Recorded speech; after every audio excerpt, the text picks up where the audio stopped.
is the most wonderful time of the year, but for singles, it's the most trying time of the year. Especially if you are single, you are living in the diaspora, you are living in the West, yes, you are living in Europe or America. This season can be really challenging because family is not really a thing outside the African continent. Well, yes, so at seasons like this, if you are single, it makes you feel lonely, you wonder why your life is like that. So why would anybody take the option or take the option of not even looking forward to marriage? Well, I'll tell you my story. Now, let me give a bit of background, a bit of context. But I have an earlier video where I talked about why I'm not married and all that, so you may want to check it out. But that's where I gave a detailed background about me, my background. But today I just want to give just a little background. Yes, yes. Well, as a young person, like every other young person, as a teenager, to an extent, I had this dream of being swept off my feet by a Prince Charming, and he will ride with me up the sunset and we will live happily ever after. Yes, if you watch movies a lot, that will be the kind of mindset you have. Or you read books, romance novels, I read a lot of romance novels. So like everybody, I had the desire to be swept off my feet by that Prince Charming who would come and make me live happily ever after. But what happened along the way? Well, as I got into like my early 20s, I started being a bit realistic about these things. In a way, I would describe myself what I was before. I would describe myself, I was a feminist before. Before I just like had this feeling that men are not important. I don't really want to do anything with men and all that. But I think it was just a complex. I had a complex, or I had I just had this kind of antagonism towards males, and I didn't know why. It was just there for a long time. But that is not the reason. That is not the reason why it's an option for me today not to get married. So let me just go on and tell you how my 20s was. My 20s was pretty regular. I went to the university in my early 20s. I attended a university in Nigeria, and it was a fun experience. I met people from Nigeria, from other countries, from different parts of the world. I met people and I did what young people normally do. But as I got older, yes, in my 20s especially, towards my mid 20s, I realized that I wasn't so crazy about the concept of marriage. It wasn't something I really looked forward to, because I felt in a way that women, like when you get married, you may now give up your dreams. And to a very large extent, in the past, I was very, very ambitious. I'm no longer that ambitious. Yes, I have other priorities, but I was quite ambitious. So I felt as if, why will a man come and now cramp my style? I had plans of traveling all over the world, or being a renowned journalist like Christina Amampo. Is it Christina Amampo? Please, if it's not the name, let me know in the comments. Travel all over the world, or give speeches at conferences, talk about issues to do with women and all the NGO, the NGO world, the things that happen there. I had those plans. And especially in my early 20s, I felt, there's something about males and females. I think to a large extent, females mature faster than males, especially earlier in their lives, maybe even their teenage or preteen. Yes, and females mature faster. So at that time, I used to have a crush on footballers, like in my early 20s. Hey, I was a football freak. I could analyze soccer from beginning to end. I could analyze soccer from beginning to end. In fact, there was something that happened that, there was a player then called George Weah. He became the president of Liberia. One day I was watching George Weah play, and I said, this guy, he dribbles like Okocha and scores like Sunday Olise. Well, the Indomie generation will not understand what I'm saying, but people that watch the USA 94 generation, they would understand the players I'm talking about. So my brother just looked at me and he was like, what do you know about football? What do you know about soccer? And do you know that? Because as soon as I saw George Weah play, that's what I just said. I said, this guy is so good. He can dribble like Okocha and score like Sunday Lisa. And guess what? That year, was it the next year, George Weah became the first African footballer of the year, European Footballer of the Year, and World Footballer of the Year. That was how crazy I was about soccer and playing. And I used to have crushes on people like Sonolise, yes, on Daniel Amokachi, on Okocha, even to an extent on a Kanu and call, and I never met them. Maybe if I had met them, I would have long given up the idea of this no marriage thing. They would probably have swept me off my feet. But when it came to guys I met one on one, I usually wasn't impressed. I always wanted something more. I just felt like, what do these guys have to offer me? There's the whole world ahead of me and all that. But when I got to my late 20s, of course, I dated people at university, during my youth service. I dated someone, but I wasn't really thinking about marriage, to be honest. I was just like, okay, I liked him and we used to hang out together, and he was the one that was interested. He proposed to me, but I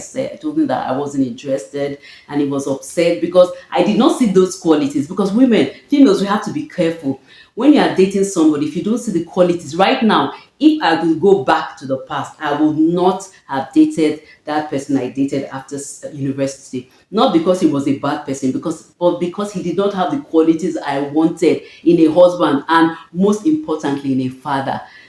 We have to be very careful. Gen Z is watching this.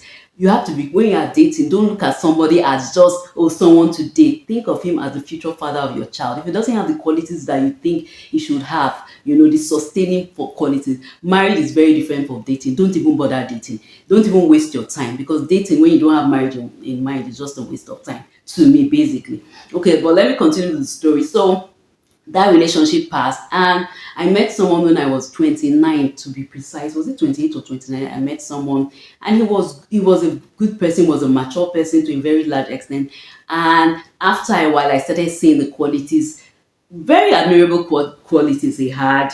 Yes, he was 1 year younger than me, but it didn't matter. I respected him.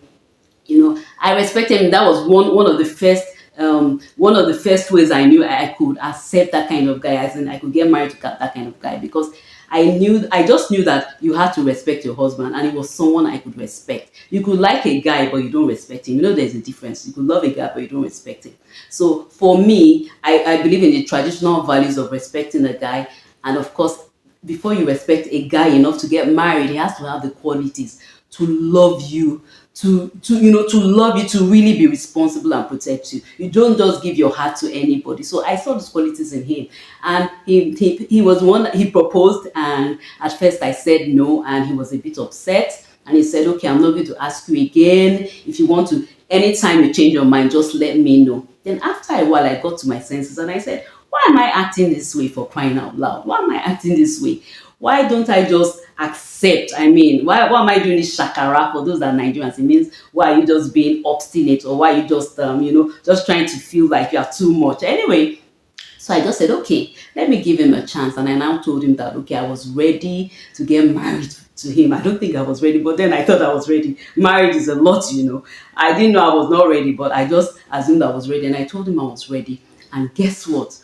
Okay, when we now decided that, okay, let's tell our families, because by till that time it was just a dating relationship, and I was serving, and no, I finished my youth service by 20. Now I finished my youth service. I was serving. I was in Abuja.